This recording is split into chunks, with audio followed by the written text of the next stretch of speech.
Welcome, I'm Alicia, and we're at our farm here in the Ozarks, and I'm gonna go. I got some chores to do in the garden, so I thought I would bring you along.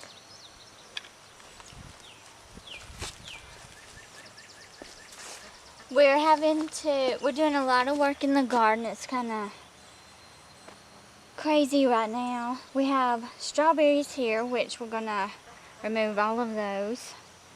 We got oregano, which kind of took over, and I planted it as a single, whatever you call it, piece of oregano.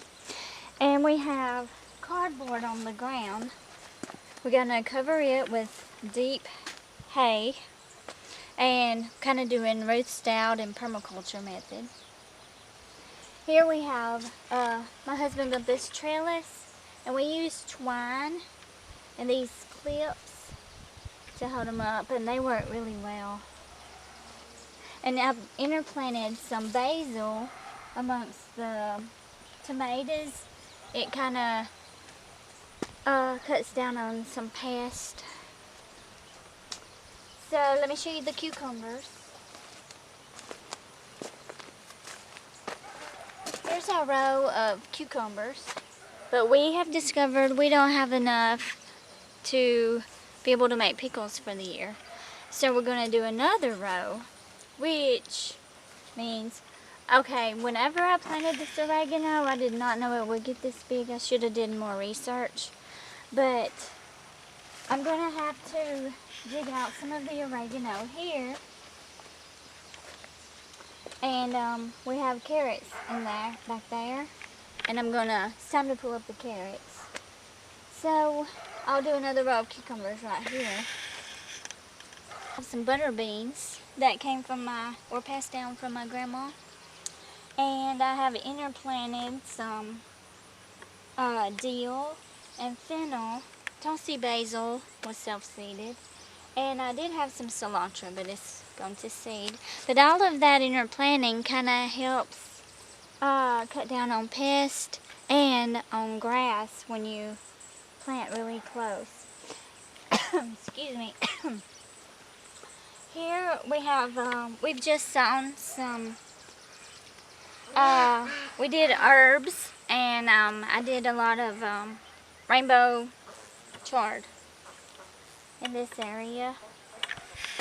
And then we have our cattle mineral tub that when I pull grass, I just put it in there, and then we take it out to the burn pile. Over here, we have cantaloupe that is growing up a trellis. And then today's a big garden chore day. We're going to have to move hay in here and dig out and harvest and plant a new row.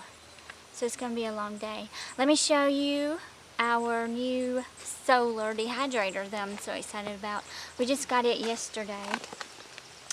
So far I only have chives growing in here, but it keeps bugs out, it zips, it's a mesh, and there's like, what is it, I think 8 compartments, and they are huge. So we've already been growing or dehydrating some of the herbs in the sun, but this will kind of up our game, I guess. So that's our little impromptu tour of the garden, and we'll show you what it looks like whenever we get it all done, complete the transformation, I guess you would say. So check back with us next time, and thanks for stopping by.